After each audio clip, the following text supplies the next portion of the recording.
Hey, it's Kurt Price, and of course I'm for the new Lloydminster Nissan, where inventory is absolutely jam-packed full right now. Stop in and see us at the new Lloydminster Nissan. Excited that I have traveled out to Mundare. We're just past Mundare, and I've run into this gentleman right here, Kagon Kneen, who is running for shelter. And Kagon was running alone today without a pilot vehicle, and I ran into the pilot vehicle actually before I ran into Kagon.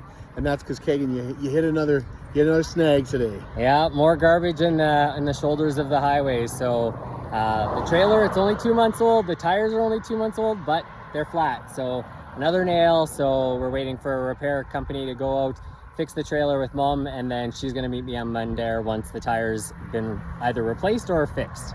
Okay, I know that can be discouraging when something like that happens, Kagon, but how have your spirits been? Overall, it's been fantastic. Like the community and the support from all of the different places that we've stopped, having people reaching out the windows, trying to give Mom $20 while she's driving, and people stopping right in front of us and giving donations, stopping at gas stations, and then the gas jockeys are giving us donations.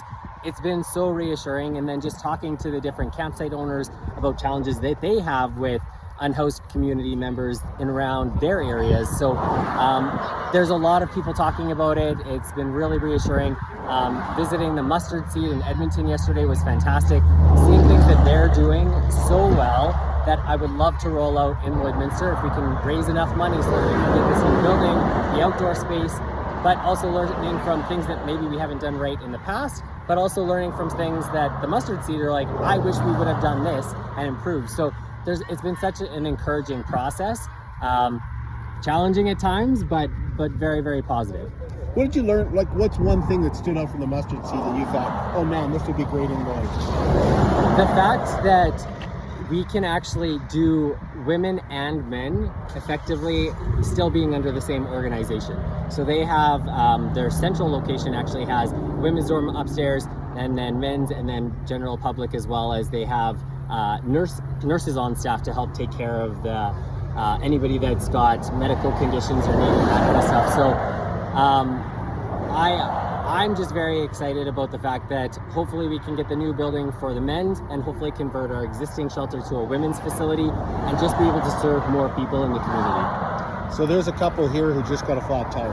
They ran into almost the same thing that you ran into. So yeah, that has to feel kind of good that you're not alone that way, actually. It feels a little good, but I still feel really bad because they've got a flat tire now too. But the roads have been terrible. There's a lot of garbage. It was a few days ago where I literally, as I'm running, I'm kicking garbage out of the way so that Mom doesn't run over anything, and it doesn't matter. There's a lot of stuff on the shoulders. So okay, I can see the OK Tire guy pulling up now, so we're going to take a break. We'll come right back with Kagon. Okay, don't go anywhere.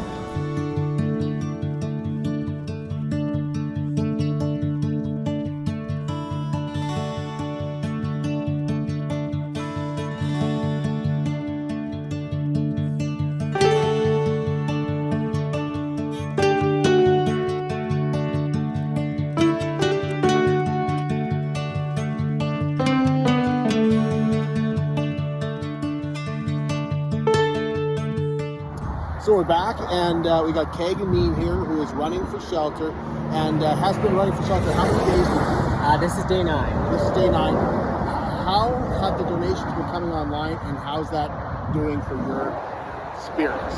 So they're starting to come in, so it's great. Anytime that I'm checking my emails and I see at the end of the day any donations that are coming in, regardless how big they are, it means the world to me, because it shows that somebody is listening, somebody is hearing the messages that I'm having every night.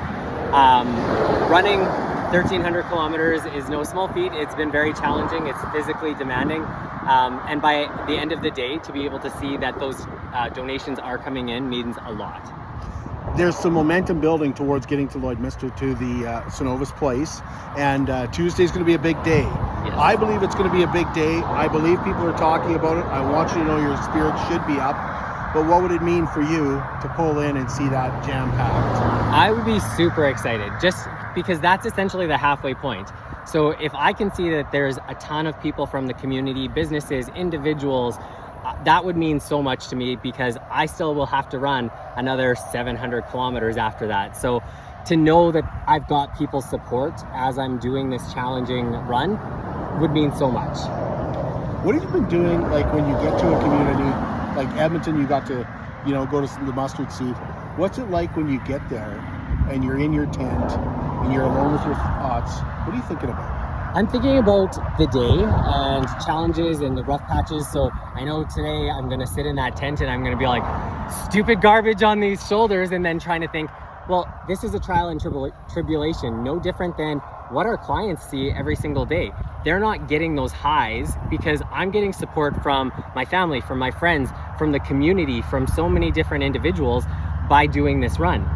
They hit a road bump, they're not getting that same support. So that's what I'm taking back and I'm thinking about when I'm sitting in the tent, is not that, okay, this really sucked or this really hurt. It's what is the impact that the clients are having on a daily basis? What can I do to help make that change? Kagan, we've kept you way too long here. Your legs are going to be, they're going to be rubber now. How many kilometers left to Mundare? About 6 more kilometers left, and then I'll be done 60K for the day. What have you been eating? I have a packet of applesauce at lunchtime, and then I usually have a pasta dinner, but then I have just little chews. I have a chew every 10 kilometers, and that's it. Thanks for talking to us, Kagan. Thanks so much.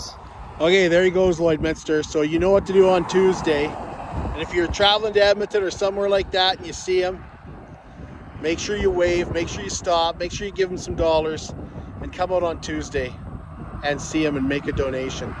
Because it would really mean a lot to this gentleman, Kagon Kneen, running almost 1,300 kilometers for a new men's shelter in Lloydminster.